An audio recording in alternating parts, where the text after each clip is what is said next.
Dalam arc Pulau Egghead menghadirkan momen menarik dan penting apalagi yang berkaitan dengan masa lalu. Di chapter kemarin, kita akhirnya melihat bagaimana momen dari Emmett sang robot kuno yang mampu mengorbankan sebagian tubuhnya demi menghadapi Gorosei.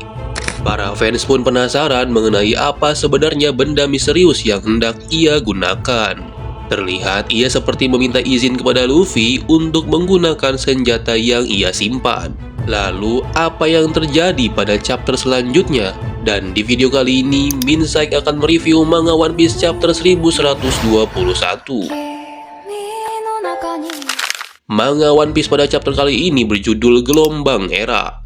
Dengan sampul berwarna dan nampak Nami yang menjadi raksasa dikelilingi oleh kru topi jerami lainnya yang sedang menikmati makanan musim panas, seperti es krim, es dawet, cendol, dan lain-lain. Chapter diawali dengan kemunculan sosok Gorosei Saturn yang berada di atas kapal bajak laut raksasa. Luffy melihat sekeliling dan melihat Bonnie berubah menjadi bentuk Nika sekali lagi. Ia mencoba untuk bangun tetapi masih kelelahan. Gorosei Saturn berusaha untuk menghabisi Kuma dan juga Bonnie.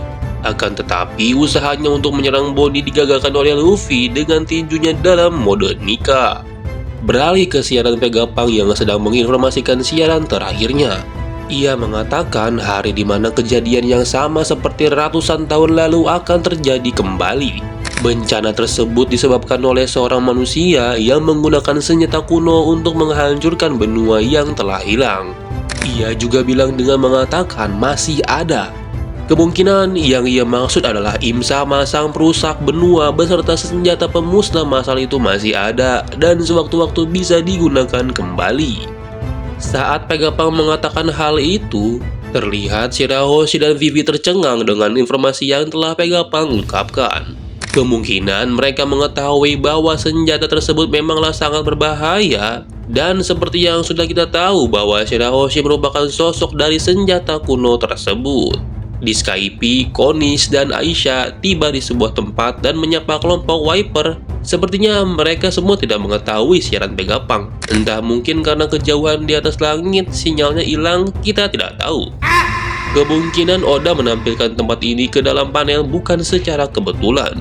Pemerintah dunia pada masa lalu menjadi pemenang dan menghapus semua ras keturunan yang berhubungan dengan abad kekosongan. Akan tetapi, beberapa dari mereka masih ada sampai sekarang, seperti halnya warga yang ada di Skype. Saat Vegapunk mengungkapkan informasinya, terlihat Kuma di kapal Elbaf mengingat flashback masa lalunya saat percakapannya dengan Vegapunk tentang ras Buccaneers. Kemudian scene berpindah ke Marco yang memikirkan tentang almarhum Shirohige. Ternyata Shirohige pernah berbicara tentang tanah para dewa yang ada di Red Line.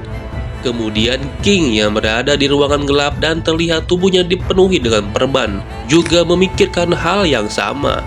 Ia memikirkan tentang ras Lunarian yang sudah ada sejak 1000 tahun lalu. Lalu Puding terlihat di dalam sel. Nampaknya dia masih berada di penjara milik kapal Kurohige. Dia teringat masa kecilnya ketika anak-anak membulinya karena mempunyai 3 mata. Dalam panel ini menjelaskan bahwa The Ancient Kingdom dulunya adalah tempat di mana semua ras dan suku menjadi satu. Sejak mengalami kekalahan oleh 20 kerajaan yang bergabung melawan Ancient Kingdom, semua ras tersebut musnah dan hanya beberapa saja yang masih ada seperti ras Lunarian yaitu King. Panel beralih ke kapal Elbaf. Saturn yang masih mencoba menyerang Bonnie tetapi Luffy memblokir semua serangannya. Tiba-tiba saja Bonnie mengeluarkan air mata yang dibarengi dengan amarahnya. Ternyata Bonnie ingat pertama kali Saturn dan Kuma bertemu di God Valley. Dia mengingat sosok Ginny yaitu ibunya pada saat Bonnie masih bayi dan ketika Saturn memberitahu Bonnie bahwa dialah yang menjadikan ibunya eksperimen. Sontak saja Bonnie berkata, "Beraninya antum melakukan semua itu pada ayah dan ibuku?" Lalu dilihatkan reaksi Sentomaru dan Kizaru saat Bonnie sedang berbicara. Kizaru nampaknya masih turu dan terdiam setelah menghadapi Luffy dalam mode nikahnya. Sepertinya beliau trauma dijadiin ayam geprek. Kemudian Bonnie mengingat Kuma yang berbicara tentang nikah sambil berteriak pada Saturn dan menangis.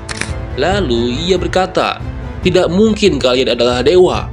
"Meskipun dewa itu ada," ucap Bonnie dengan penuh amarah. Lalu, Luffy dan Bonnie dengan wujud Nika raksasanya bersiap-siap untuk meluncurkan serangan kepada Saturn. Sementara itu, siaran Vegapunk masih terus berlanjut. Ia mengatakan pada saat bencana datang, ia memohon agar manusia menjaga dirinya sendiri dengan baik. Ia sampai percaya bahwa manusia itu bisa menjadi bijak, dan lalu ia percaya pada ilmu pengetahuan. Siaran tersebut disaksikan oleh Iceberg beserta teman-temannya, juga ada Caesar yang sedang bertengkar dengan Judge dan juga Haredas. Di pantai Egghead, Emmet sang robot kuno masih menghadapi Gorosei, Jupiter, dan Mercury. Dan di panel ini terlihat momen epik yang dilakukan oleh Luffy dan Bonnie dalam serangannya kepada Saturn. Luffy menyerang Gorosei Saturn dengan pukulan beruntunnya, sementara Bonnie menyerang dengan nama jurus Nika Punch dan terlihat ia juga mampu menggunakan haki. Fiksi ini Bonnie OP banget, parah. Serangan tersebut mengakibatkan tubuh Saturn hancur berkeping-keping. Tubuhnya penuh lubang akibat pukulan dan sebagian kaki serta tanduknya telah tercabut lalu jatuh ke laut. Semua raksasa menyemangati Bonnie dan Luffy, bahkan Kuma pun tampak sedikit tersenyum. Bonnie menangis terharu karena ia berhasil menggunakan Nika kembali. Luffy yang melihat lalu tertawa dan lagi-lagi posenya sama seperti pertama kali kita melihat wujud Nika di arc Wano. Sepertinya pose ini menjadi andalan Luffy dalam mode Nika.